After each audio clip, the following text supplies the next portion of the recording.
Rice and vegetable farmers in the Upper East introduced greenhouse technology.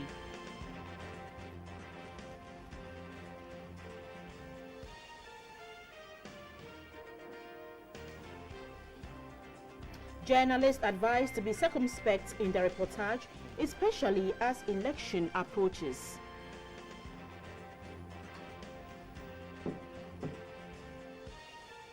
And former world heavyweight champion Muhammad Ali dies at the age of 74.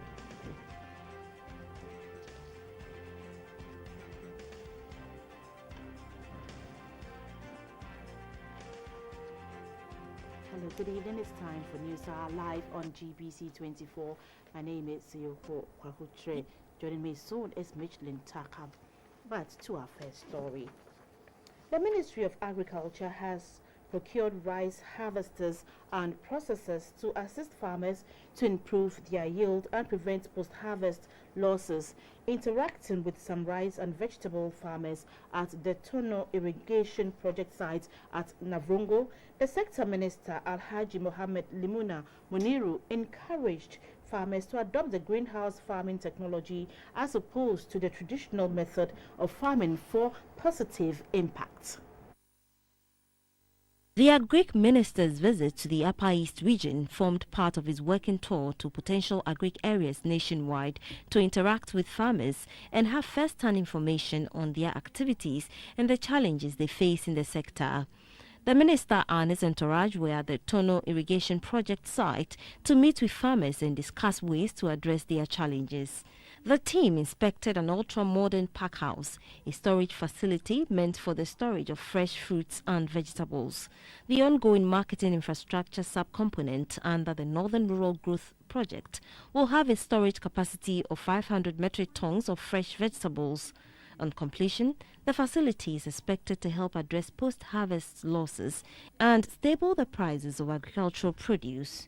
The project coordinator of the Ghana Agricultural Sector Investment Program, GASIP, Mr. Roy Ayaria, who led the team to inspect the project, explained that the facility will enable farmers aggregate their produce, ensure quality standards, and advocate for good price from secure markets.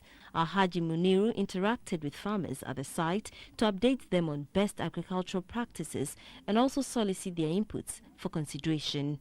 The leader of nucleus farmers at the Tono irrigation site, James Adawina, outlined some challenges facing farmers at the site and appealed to the ministry to intervene by providing them with adequate farm inputs and machinery to enable them harvest their crops on time and with ease. During an open forum, the farmers asked questions bordering on fertilizer smuggling, high cost of farm inputs, expansion of the land area, among others.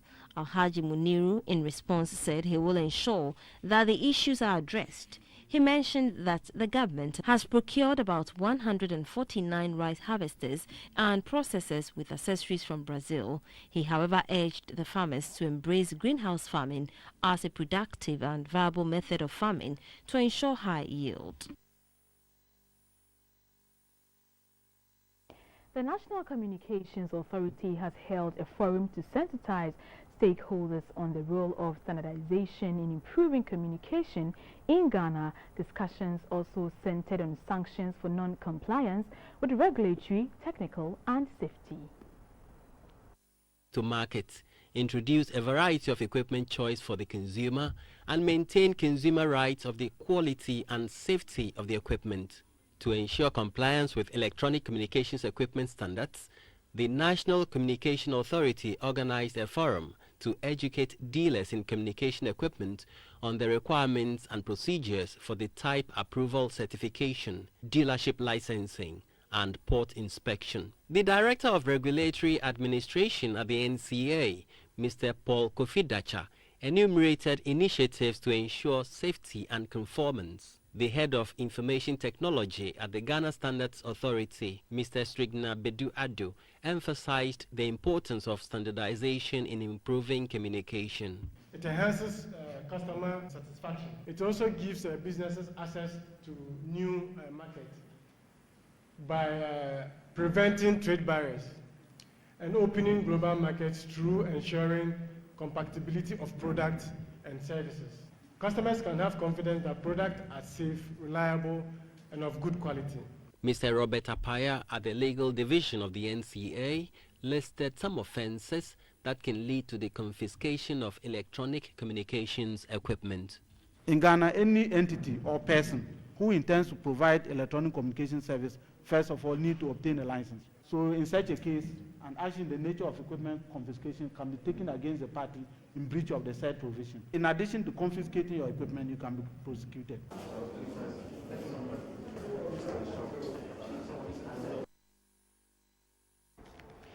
Emerging threats posed by diseases such as the Zika virus and Ebola have brought to the fore the need for health personnel and their managers to re-strategize in order to meet the changing dynamics of health care. The Minister for Health, Mr. Alex Segbefia, who was addressing management and staff of the health services at Koforidua, said work in the health sector cannot be business, but one that is intended to save lives. The sector minister, Mr. Alex Segbefia, was on a tour of some health facilities in the region. The tour was intended for the minister to find out the challenges confronting the health facilities with a view of finding solutions to them. It was also to give him the opportunity to know the structures put in place by the management of the health centers to ensure effective and efficient running of the facilities. The minister and his team first visited the Koforidua Central Hospital, where he interacted with management and staff. Mr. Segbefia lauded management for their continued efforts at raising the status of the hospital to become the best regional hospital despite the challenges they encounter. There is still room for improvement if we help you. So we need to know your concerns, what the issues are. It will help us as we plan and budget for next year, because we are now in the era of financial discipline. If you need something, you must budget for it and make sure it's within your budget. If it's not, you're unlikely to be able to deal with it within the next.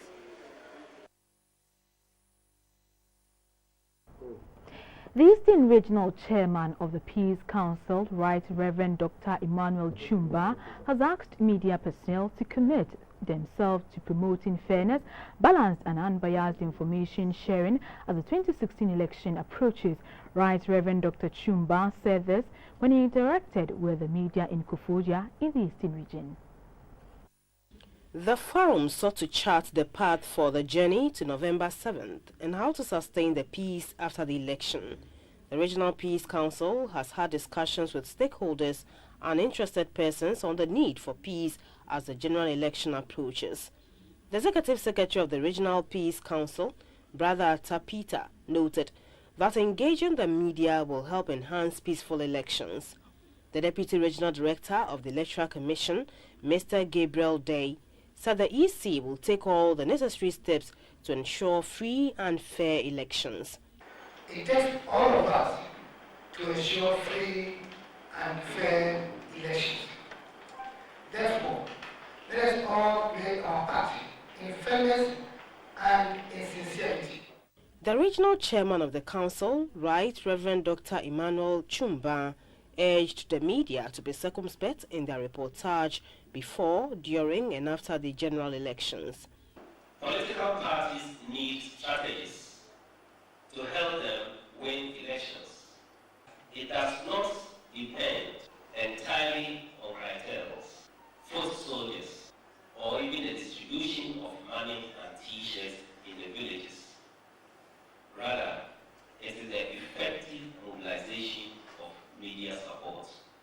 During an open forum, the journalist asked the council to intervene in other issues that disrupt the nation's peace, such as chieftaincy disputes, police brutality, illegal mining, among others. They also advocated for the need to engage the National Media Commission in subsequent encounters to know their guidelines for the 2016 elections. The corner of Manya Krobo, Nene Sakite, added his voice to calls for the media to rise above personal interest, since they play a crucial role in maintaining the nation's peace. The meeting was on the theme, Cooperation for Peace, Agenda for a Violent, Free General Election in November 2016.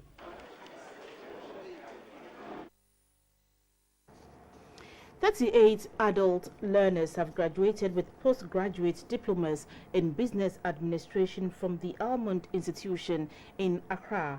The university, which was established by Bishop Gideon and Lady Olivia Titi Ofei, provides globally recognized postgraduate, undergraduate and professional programs in a Christ-centered scholarly environment.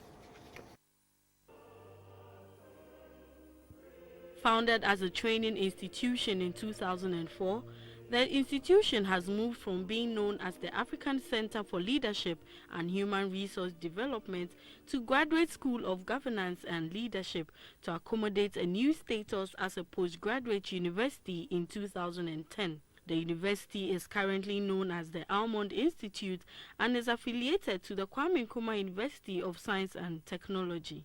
The Almond Institute seeks to become a preeminent and preferred university for adult learners and undergraduates. In all, 38 adult learners graduated with postgraduate diplomas in 6 options, including human resource management, international business, marketing management, and entrepreneurship. Those who excelled in their various options were also awarded. The Pro-Vice Chancellor of the KNUST, to which the Almond Institute is affiliated, Professor Ni Odai, commended the leadership of the school for developing the infrastructure to increase intake. We at KNUST confidently look forward to helping you build the critical mass needed to run a chartered university where you will be on your own and also help other younger institutions. The Ashanti Regional Minister, who is an alumnus of the university, Mr. John Alexander Akon, urged the graduates to bring about a positive change wherever they find themselves. The education you have acquired should therefore enable you to contribute to the sustainable development of Ghana. Social transformation, to which you must be agents of, is needed if this country can move forward from a net importer to a net exporter, agrarian to industrialized nation, illiterate to highly literate society, an economy that moves from manpower to technological applications and from ad hoc planning to strategic planning. Since 2010, the Institute has produced over 15,000 alumni serving in various capacities across the country. Former President Jerry John Rawlings has expressed concern about the wanton destruction of the country's forest cover by some citizens. He says the practice, which reflects the acts of indiscipline to the environment, has led to the drying up of water bodies in the country. Right Lieutenant Jerry John Rawlings was speaking at a wreath-laying ceremony to mark the 37th anniversary of the June 4th uprising in Accra. Was underlined by the principles of probity, accountability, fairness and openness. A wreath-laying was held in Accra to commemorate the 37th anniversary of the gallant soldiers and civilians who lost their lives during the uprising. A wreath was laid on behalf of the people of Ghana by Dr. Kwame Ampofo, Chairman of the Energy Commission, whilst other wreaths were laid for the Security Service, the Keda Corps, traditional leaders, farmers and fisherfolk. For the first time, a wreath was laid on behalf of the youth who played active part in the uprising.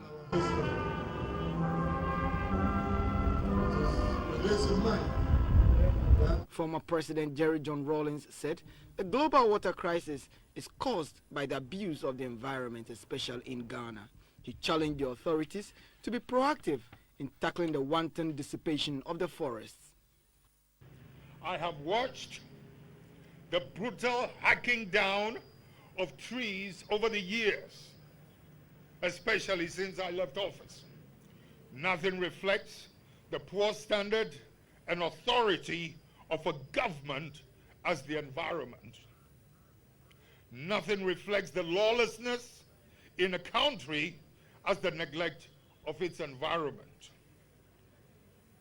The protection of the environment is the quickest way for a government or local authority to demonstrate its sense of discipline. Comrades Dr. Benjamin Kumbo, Brigadier General Nunu Mensah, and Nilai Afote Agbo jointly lit the perpetual flame, the first in the history of the commemoration.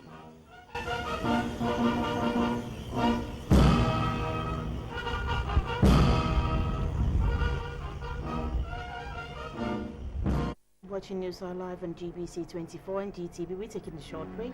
We'll be back.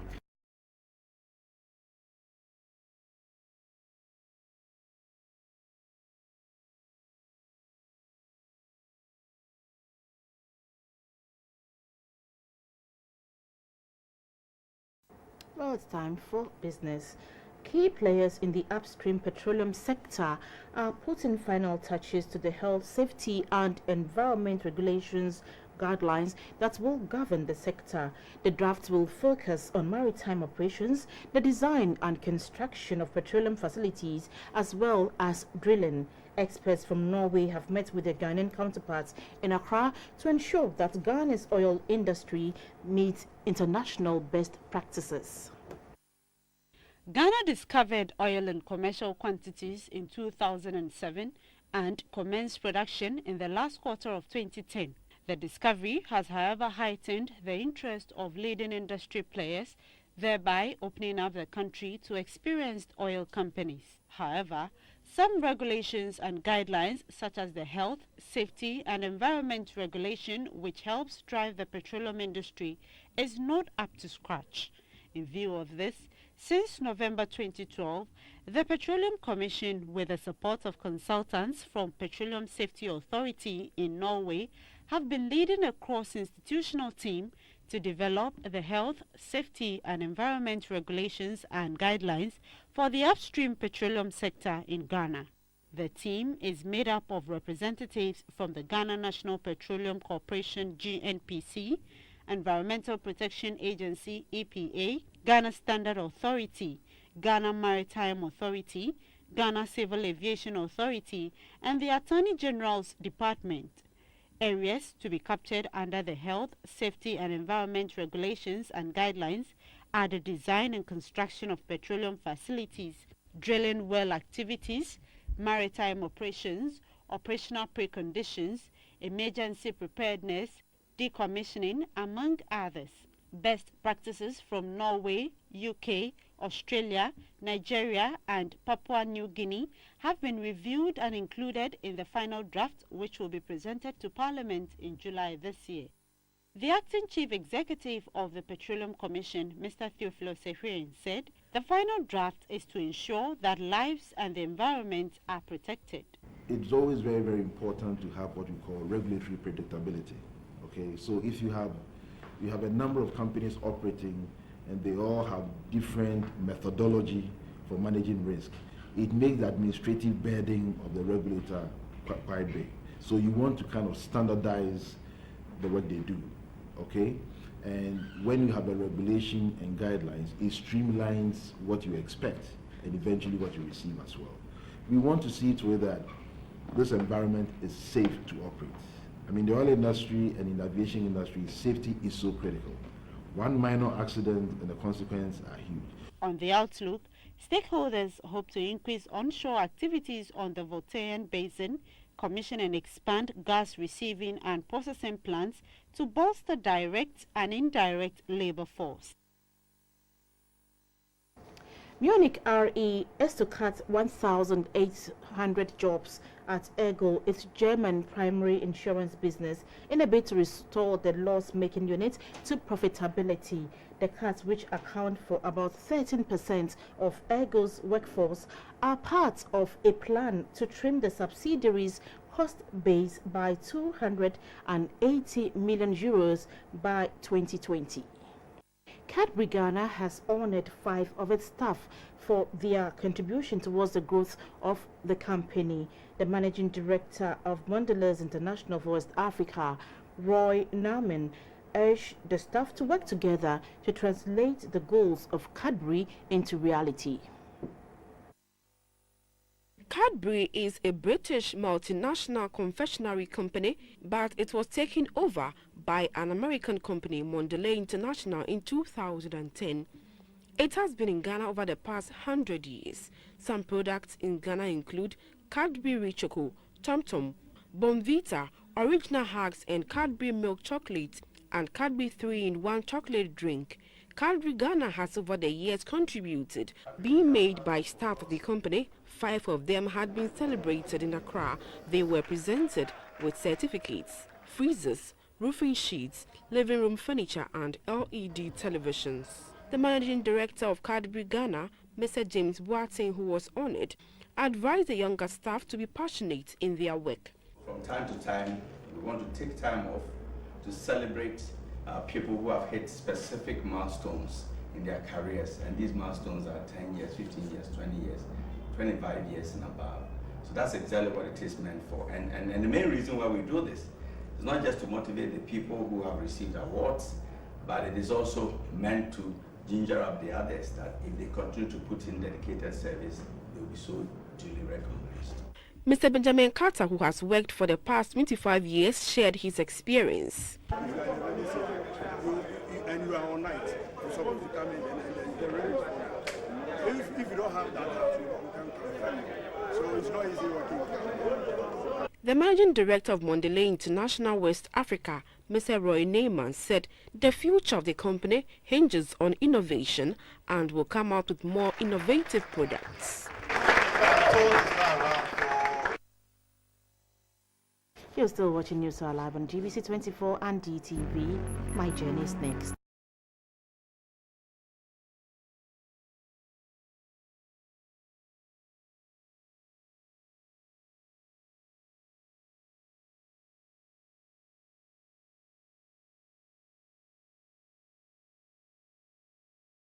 Hello, good evening. Many thanks for joining us on that segment of the news where reporters tell you the stories from their own points of view. My name is Abdul Hayi Mumin, and I just returned from Somalia. You know, the Somali civil war has led to the breakdown of almost all state institutions in that country. Last week, I undertook a journey to the war-torn country described by many as a failed state.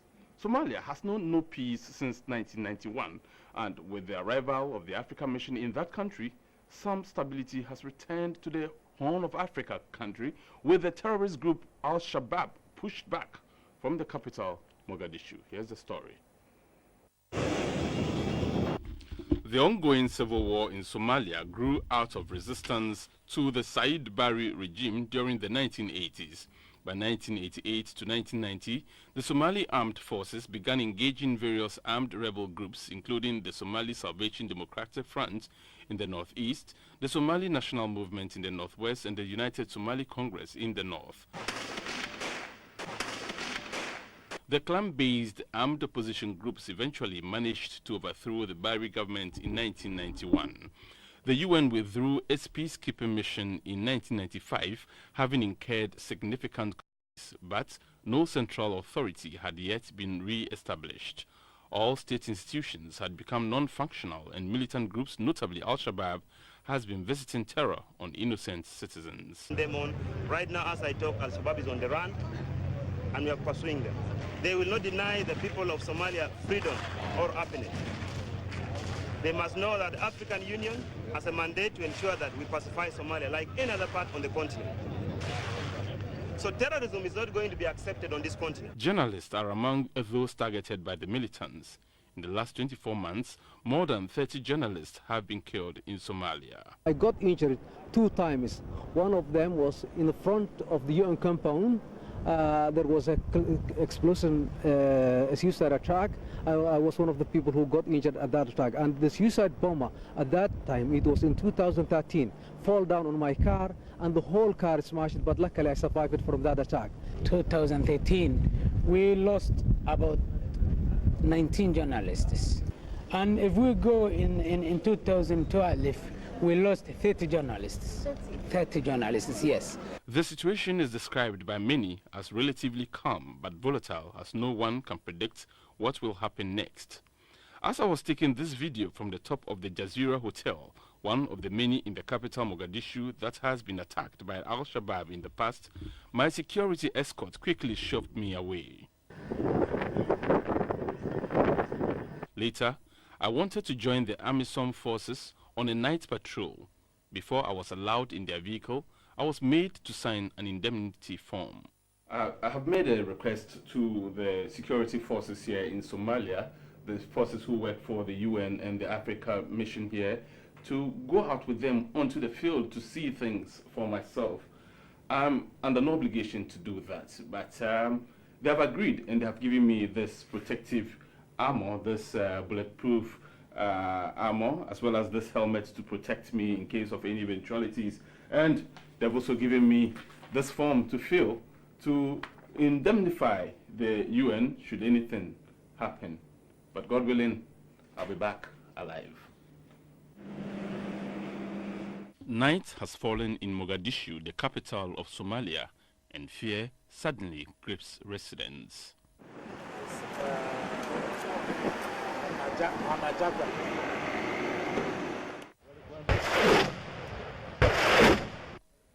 A few months ago, the extremist group Al-Shabaab lost stranglehold on Somalia's nerve center to the Somali National Security Forces, bolstered by troops from the African Union Mission to Somalia, AMISOM. We are just about leaving on the night patrol with the AU forces here in Somalia. I don't know. Our escorts, our patrolmen that will be with you will give you escort, that will give you covering fire while you do your work, do your interview. You are advised to heed to any advice given to you by any of our policemen because we know the terrain. These men from the Special AMISOM Police Unit are here to augment the efforts of Somalia's police force as they work to return law and order to the country's biggest city after more than 2 decades of civil war in which thousands have died, millions displaced and countless number injured.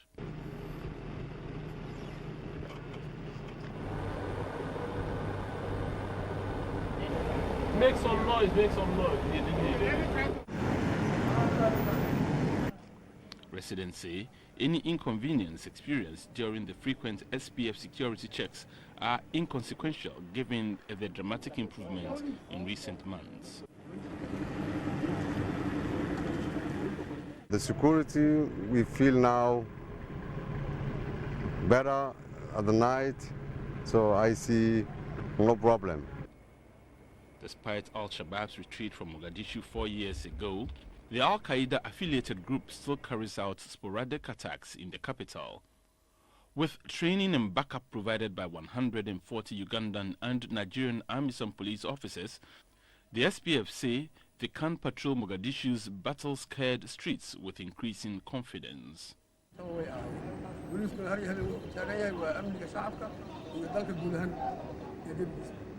Yeah, it is like a weekly base. Every week we foil attacks that we are supposed to damage the civilians because election is coming, because Ramadan is coming. They are more dangerous than before because they don't respect the religion, they don't respect the culture, so that we protect with the help of our brothers of AMISOM. On this night, the joint patrol happens upon a moonlight game of football being played on an empty side street, a clear sign that things have changed in Mogadishu. However, no one can tell what will happen the next minute. We'll give them a buffer. We'll form a buffer for them. They will go to the black spots. Its normal level.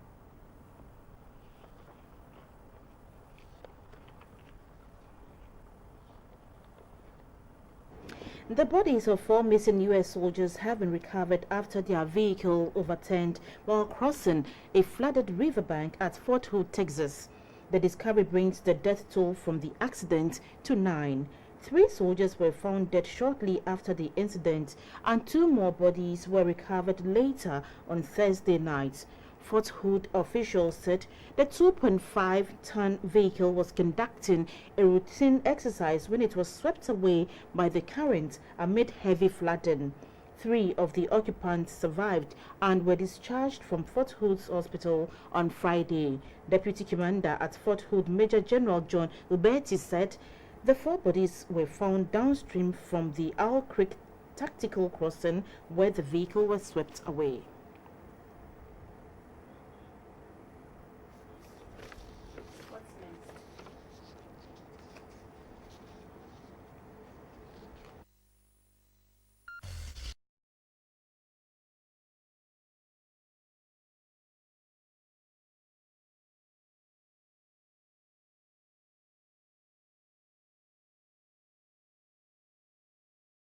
Now to some sports news. Muhammad Ali has died at the age of 74, I beg your pardon. The former world heavyweight boxing champion, one of the world's best-known sportsmen, died at a hospital in the U.S. city of Phoenix, Arizona, after being admitted on Thursday.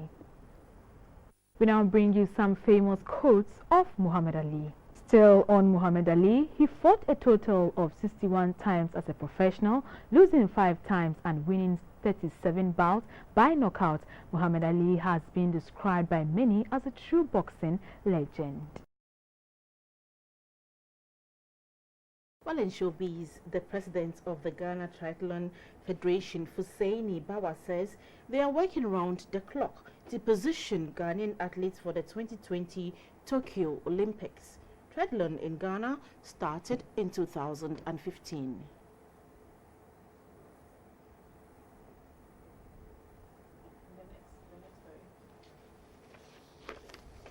I will bring you pictures of that story in our subsequent bulletins.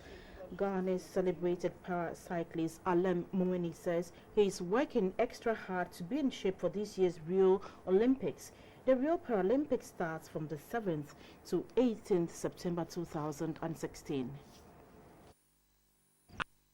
Alem has qualified for the 2016 Rio Paralympic Games and will be featuring in the C2 category at the Games. He joins powerlifter Charles Dena, who became the first Ghanaian to qualify for the Paralympic Games after his splendid showing at the Dubai powerlifting competition earlier this year.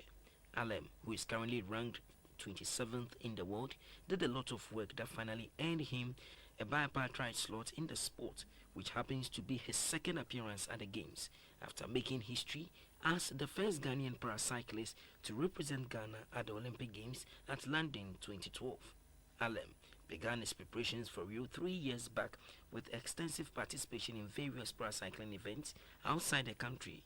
He was in Italy, Switzerland, Spain, and Greece in a bid to amass more points build up to enable him qualify for the quadrennial competition. With 2 months more to go for the event, Alem says preparations are on course. We still prepare vividly. My biggest aim is the Rio, which is just a little over 2 months to go. My secret campaign is at the Tenerife Island, which I have organized it by myself. That is in collaboration with Alexandra Main, the UK youngest ever Paralympic coach, which I call her a sister from different mother. And the people around the globe have just shown some generosity. We launched the fundraising campaign just little over 7 days, and then we have had the target, and I'm so amazed that the people outside the world or Ghana value and respect what I do. Anyone who has qualified to this competition, which every country or every athlete vies to be in, is a winner. And I'm not exempted to also be a winner. So I'm. Now some entertainment news. Though the solemn June 4 commemoration always brings to mind the expression of rage against the social injustices suffered by Ghanaians in the era preceding 1979, this year's event was characterized by cultural performances. Nuto Bibini Nuto serves us some of the happenings at the Black Star Square. Probity, accountability, fairness, equity, and respect for those who are governed are the fundamental blocks upon which Ghana's democracy is built, following the June 4 insurrection by the people of Ghana. Since some people died in the process, each year the day is commemorated solemnly with the laying of wreaths. The 37th event was interlaced with some performances, first a flute dirge.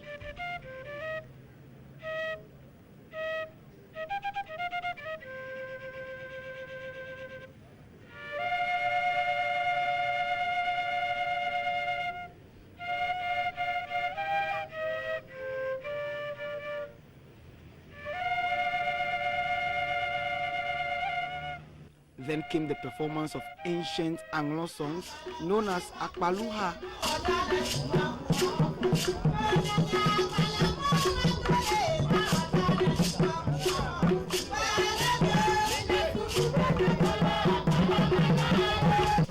which later escalated into sporadic Agbaja dances by participants, including this old lady.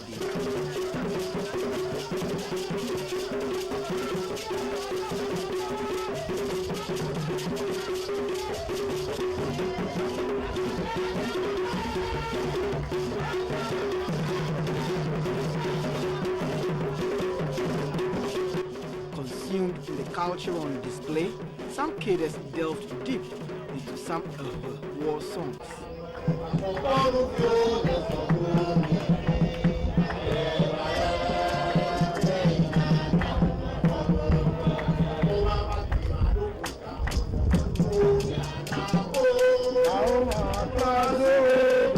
So, it was not all moody at the June 4 anniversary. Culture was also on display.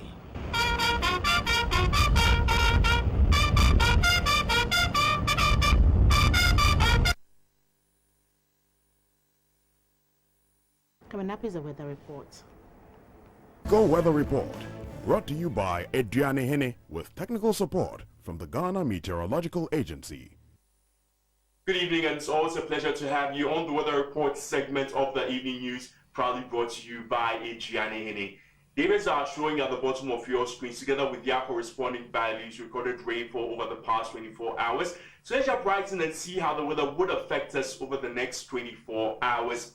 For tomorrow morning, few clouds are likely to form over northern Ghana, with some partly cloudiness over the middle belt. It's likely to be sunny with some isolated thunderstorms affecting the north. However, some thunderstorms accompanied by some rainfall is likely to affect the middle areas.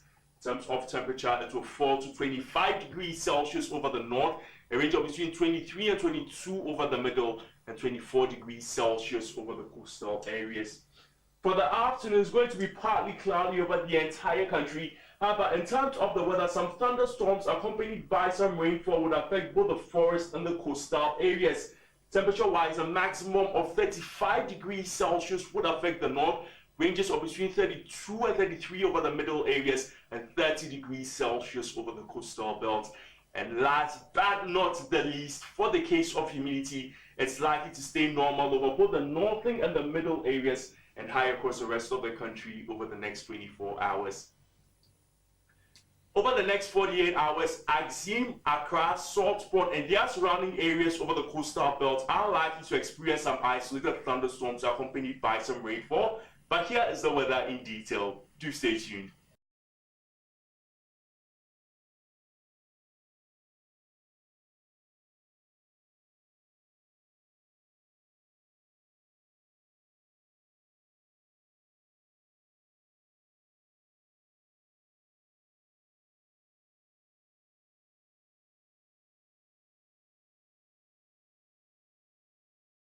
Watch the weather reports and do have a splendid evening. Good night.